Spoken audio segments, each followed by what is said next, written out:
తవ జయ జయ ఈ జగతికి మూలం నీ దయ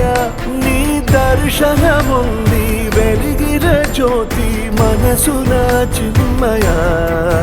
పరమాణువు రూపం విశ్వాకార